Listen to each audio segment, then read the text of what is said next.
was one of my highlights for the week, and I hope for a lot of people out there too. I kind of just recently got on the bandwagon of getting back to Eagles songs. So one of the lessons, of course, that came out this week was Lyin, and as I listened to it, I thought, wow, what a great song to incorporate the lead into the melody. So those of you part of the Target program, I hope you're enjoying that, and if you're not, check out the lesson on Lyin anyway. So what is going on? It's Friday, October 12th, kind of a drizzly Friday out here. We've had a few days of light rain here in Northern California, and actually hail the size of like bubblegum. Not around here, in Gilroy, just down the street. Well, the garlic capital of the world. But I have a few questions I want to answer from some great things going on the forum, and then want to talk about a few other little things. First, I'll give you the quick rundown on what happened this week. We had the second part of a gear review on Monday of the Sonus StudioOne, a very high-tech, cool thing. So I hope people have checked that out. Again, I really want to thank Larry and Jack for putting together these special interest things that are so cool. And what else we had? Oh, and then Steve, Listening Post, put together a thing on Graham Parsons. Now, a lot of you may not be too familiar with Graham. He left us very early, unfortunately, I think 1973. Maybe not, maybe a little bit later. Check out Steve's blog on the Listening Post. But very influential, almost created the country rock genre that kind of started with the Byrds, Sweetheart of the Rodeo, and didn't really start there, but that was a lot of that sound. Poco was involved with this kind of thing happening too. And anyway, some great tunes. Later on was with later on formed the Flying Burrito Brothers with Chris Hillman. Many of you might remember my friend Mandolin Mike. Mike used to play with Chris a lot. Chris still lives down in the Santa Barbara area, a little further south, I think, more like into Malibu or something. But he and Mike play together every once in a while. So let's see. So the thing on Graham Parsons I found really interesting. I hope you guys like that. And Steve has some other interesting things coming up soon. What else do we have? We had a couple of student reviews.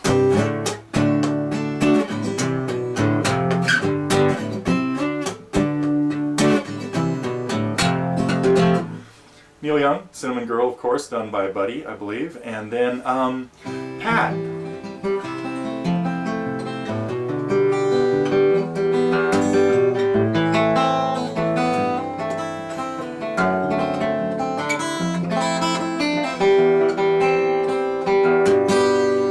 Your song. So I was glad to see somebody put that up. A couple of songs that probably a lot of people are working on. And then we had a couple of Target lessons I talked about, Lyin by the Eagles, and then this one was fun to put together too. Where's my pick?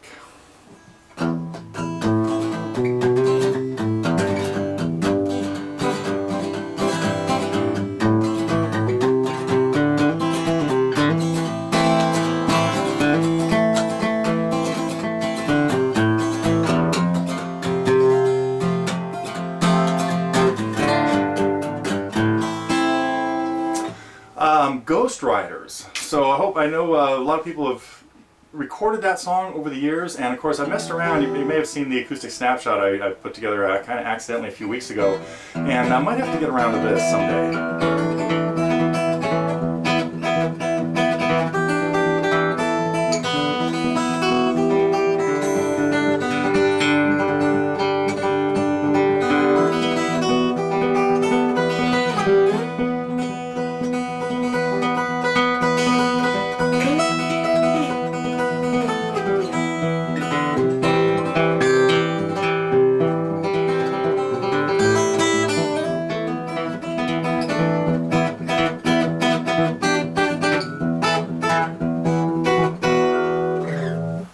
I don't know. It does look like it'd make a great instrumental, so keep those cards and letters coming, and we'll probably get around to that somewhere down the road.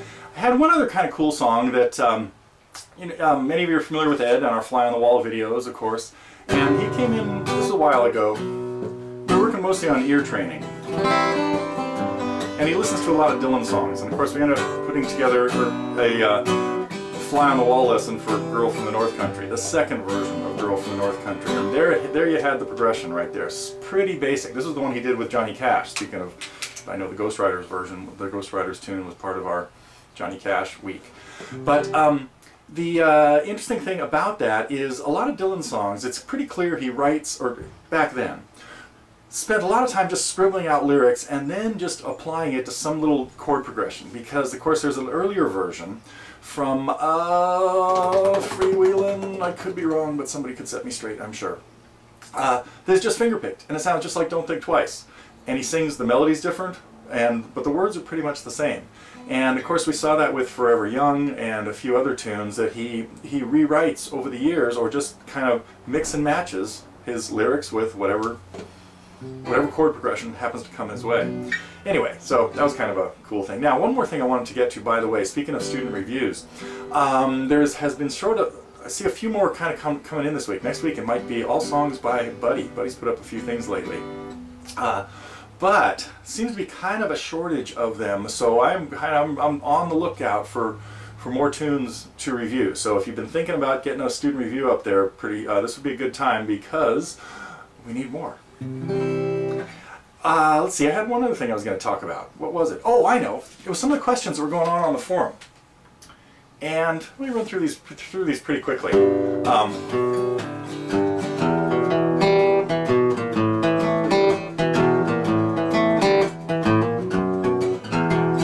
There's a question about why in the lesson on People Are Strange did I refer to G as being from the relative major key, even though they're kind of the same key. And they are not really the same key. They share a set of chords. And so in People Are Strange, when we're hearing E minor, A minor, and B7 particularly, we are absolutely in the key of E minor and nowhere near the key of G, because the B7 is the dominant chord in E minor and has no place in the key of G. And when all of a sudden that B7 chord goes to a G chord, that sounds like a key change. And so that's where I may have referred to that G as being borrowed from the key of G, but those two chords just do not go together. And so it's maybe more than borrowed from G. It's more of a modulation to G, except that we never really established the G as a new key. So that G sounds out of place when it's bookended, bracketed with B7. There's a B7 before it and a B7 after it. So that G just, again, doesn't seem like it fits. Now also there was a question on why I referred to this was in Hurt, an A minor chord, sort of, but if we only play the A's and the E's and a D sharp in there, what we really have is no third in this chord, a chord that doesn't have, so that's the suspended part of this. Now the suspended chord is usually replaced, the note that's usually replaced in the suspended chord is the second, the third's the note is the replaced, and it's replaced by either the second or the fourth. Now in a normal major scale, it's a whole step from the second to the third. So when you replace in an A chord, you put in a B for A suspended 2, and the third to the fourth, though, the third is of course C sharp, the third to the fourth is D, it's just a half step. So a standard suspended 4 chord has D in it. Well, we also, in the case of an A chord, we also can use plus and minus signs to raise or lower a note a half step from what you would expect it to be. And that's what was happening here. We're not replacing the third, the C sharp, with a fourth, but a raised fourth. So one possible name for this chord, again, this is a little, I don't know if there's other incidents of this. There are definitely incidents of playing this chord, but yeah, I threw out the name as possibly calling it a suspended plus 4 chord, plus meaning a raised fourth, not D natural, but D sharp. Okay, another question about what happens when you hit the wall and have kind of plateaued. What's a good way to break out of that? And what I wanted to there's a lot of things. I want to cut it down to one thing right now that you might try first and see what happens, and then get back to me on this. And that is, work on a song that is a couple of notches above where you are. That's going to be very difficult to get down, and don't make the plan to be like, I want to work on this and do nothing else until I get it down. But work on it slowly, but every day for about maybe 15 or 20 minutes, or every time you pick up the guitar. Put maybe a quarter of your practicing, quarter to a third of your practicing time in on something that is a big stretch for you, but just take it very slowly and chip away at it every day. And then it might take a few weeks or a month or 6 months, depending on how the level of difficulty, will start bringing everything else back up, and then pretty soon you'll be able to tackle other things of that same difficulty, and it won't take 3 months, it might take 2 weeks or something to get down.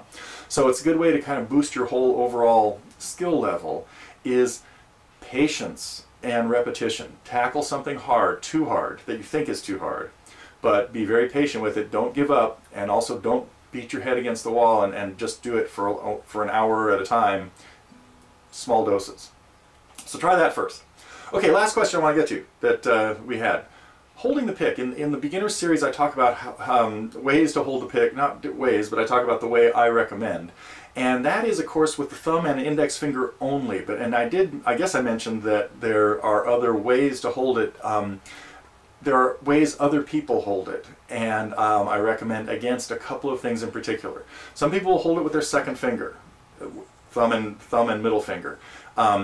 Complete waste of your first finger, because then you're going to, now the other day somebody was here and he had a cut on his finger and had to hold it on a second. It was just an emergency replacement. But using your index allows you to do hybrid picking and use your other fingers to do some finger picking, whereas if you put your second in there, you've kind of limited yourself to just weak fingers. Biggest thing not to do, though, is hold it with your thumb and 2 fingers on it. So what you need is to have this little loop. I can see that. And the pick should be on the side of your index finger, and then with your thumb all the way across it. You don't want it on the tips of the fingers. That's another, some people hold it like that. Don't. You won't have nearly as much control over it. So, that is my story on picks, on holding picks, at least for right now. In the meantime,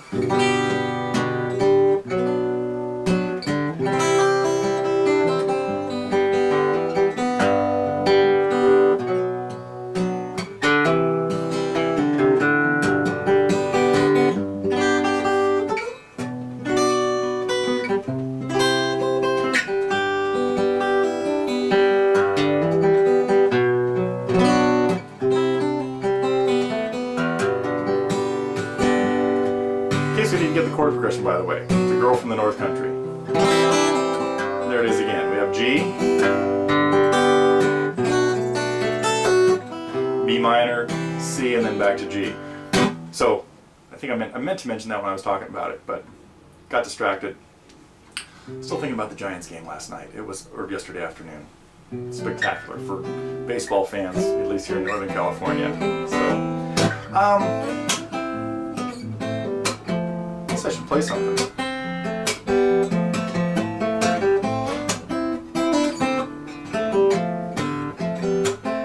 If I was in a Fleetwood Mac mood, I would probably play something different.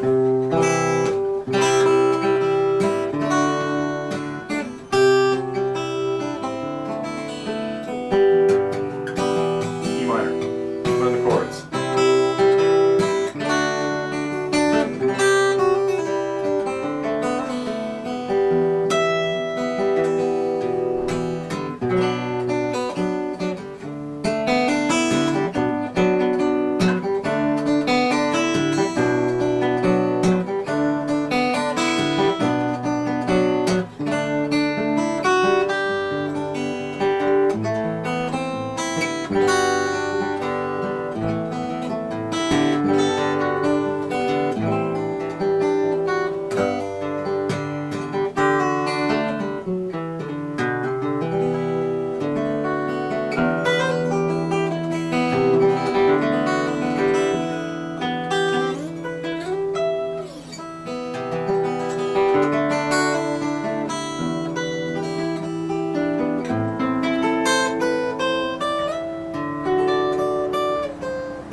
I was listening to a bunch of Alan Parsons albums, or not a bunch, but a couple this morning. Pretty cool. I forgot about how neat some of those tunes are. Most of them don't lend themselves to lessons coming up, but what else is going on next week? Nothing. Surprises. I think. Not sure yet about that. In any case, stay tuned, and I will be back next week.